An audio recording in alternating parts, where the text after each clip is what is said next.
Eu trago agora para vocês um exemplo, de repente, muito mais aplicável até do que o exercício anterior.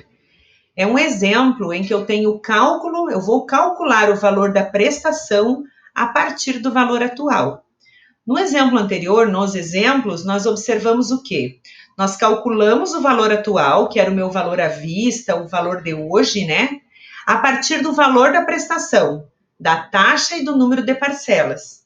Porém, há casos em que eu sei o valor à vista, eu tenho a taxa de juros e o número de parcelas, a quantidade de parcelas, mas eu preciso calcular o valor desse parcelamento. Então, eu posso fazer uma previsão, estipular, verificar se eu tenho condições, digamos, de assumir esse parcelamento. Então, nós vamos partir de um exemplo, o exemplo 1 aqui, em que eu quero calcular o valor das parcelas, baseado numa propaganda, numa nota que ele me traz de uma máquina de lavar roupas. Então, ele diz assim, ó, antes, considere que o pagamento vai ser postecipado, eu só vou pagar a primeira parcela após 30 dias. Olha o que ele me traz. Na nota, ele me mostra uma lavadora de 15 quilos, ele me dá o valor à vista, ó, 1.315,37, e a taxa de juros, se eu for utilizar o parcelamento, ela é de 1,79 ao mês, e eu posso parcelar em até 6 vezes. Então, esse seria o anúncio, a propaganda da minha lavadora. A pergunta é, se eu parcelar, qual é o valor da parcela? Lembrando, claro, que se eu sei o valor da parcela, eu vou saber também o total que eu vou pagar por esse produto se eu fizer o parcelamento. Então, o que muda aqui? Não sei se vocês lembram lá do início do nosso conteúdo, eu vou voltar aqui um minutinho, ó, não se assustem aqui com a minha rolagem. Eu tinha mostrado para vocês, ó, que quando eu encontro a fórmula em que eu tenho o valor atual levando em consideração, né, eu procuro o valor atual levando em consideração o valor da parcela, eu poderia simplesmente isolar esse valor. A fórmula é a mesma, ó. Eu só estou colocando em evidência aqui o meu R, né, ele está isolado. Então, para eu isolar o R, ó, tudo que estava aqui à direita multiplicando vai passar para o lado esquerdo da igualdade dividindo. Então, é esta mesma fórmula, tá? Então, olhem lá, ó, eu só deixo ela sempre isolado, porque daí vocês vão lembrar assim, o que eu estou procurando? Vai ficar isolado do lado esquerdo quando é o VA, vai ficar isolado do lado esquerdo quando é o valor da parcela. Então, vou voltar lá no nosso item, tá? Tá aqui. Ó, peguei a mesma fórmula, só que eu vou lembrar o quê?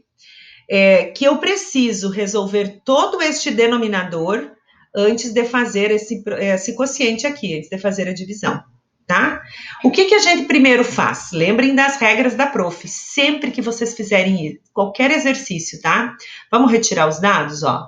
Se ele me dá o valor à vista, é porque isso aqui a gente chama DVA. Aqui eu não estou procurando, aqui eu tenho esse valor. Gente, ó, viram que eu não botei o pontinho ali de novo no 1.315, ó, eu só botei a vírgula dos centavos, tá? Eram 6 parcelas iguais, ela não tem antecipação, então não tem entrada, e a taxa de juros aqui é de 1,79. Lembrando que eu estou procurando o valor da parcela. Então, se eu procuro o valor do R, ela, minha interrogação, eu já vou usar a fórmula que eu tinha aqui, ó, com o R isolado. E as regras não mudam. Eu preciso ter muita atenção na hora de digitar na minha calculadora, mas eu vou fazer a substituição, ó. Aonde eu tinha letra, agora eu vou ter número. Lembrem, ó, 1.315 sem o ponto, mas com a vírgula, porque ele tem centavos e eu não posso sumir com essas unidades neste momento. Vou substituir a taxa de juros dividindo por 100 com todos os algarismos, ó. Todos eles vão vir para cá. E a minha potência, nesse caso, vão ser 6, porque eram 6 parcelas iguais. A fórmula subtrai 1 e novamente, né, divide por quem? Pela taxa, vezes 1 mais a taxa elevado na potência. Lembrem, vamos resolver os parênteses primeiro. Então, os parênteses eu posso somar.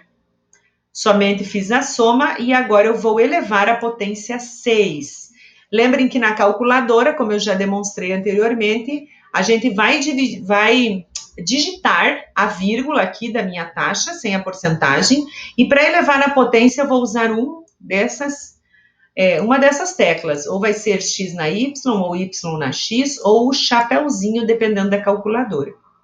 Vou, de novo, utilizar todas essas casas decimais, olhem lá, ó. Então, elevando 1,0179 na potência 6, eu vou achar esse elemento aqui. Ele vai repetir aqui nos meus parênteses e também vai repetir aqui no denominador o mesmo valor. E agora, prof? Subtraia. Então, ó, subtrair a unidade, 1,112322.408 menos 1 dá 0,2322.408. Multiplicando esses dois termos, nós chegamos a 0,01991057.1. Todas as casas, ó. Cuidem esses colchetes aqui para vocês não se perderem na conta, porque aqui eu ainda tenho que resolver essa divisão aqui do meu denominador. Então, dividindo esse valor aqui, ó, nós chegamos a 5,64. 13,45394, ó, todas as casas decimais. Para encerrar a conta, sim, eu faço essa divisão aqui e chego a um valor de R$ 233,16. Então, vamos pensar no nosso exercício. Se eu pagar uma vista, pagaria à vista pela lavadora R$ 1.315,37. Esse era o valor à vista. Se eu optar pelo parcelamento em 6 parcelas, eu vou pagar mais pela lavadora. Quanto? Então, vamos multiplicar, ó. 233,16, que seria o valor da parcela. Se eu multiplicar por 6, eu vou encontrar 1.398,96. Observem que há um acréscimo aqui, ó, no parcelamento. Por que ele não é tão significativo? Porque eu estou trabalhando com uma taxa de juros muito baixa. Então, se eu pagar à vista aqui, a diferença dele à vista ou a prazo não é tão significativa. Então, aqui nós temos o primeiro exemplo em que eu estou procurando o valor da prestação, conhecendo o valor à vista da mercadoria do meu produto.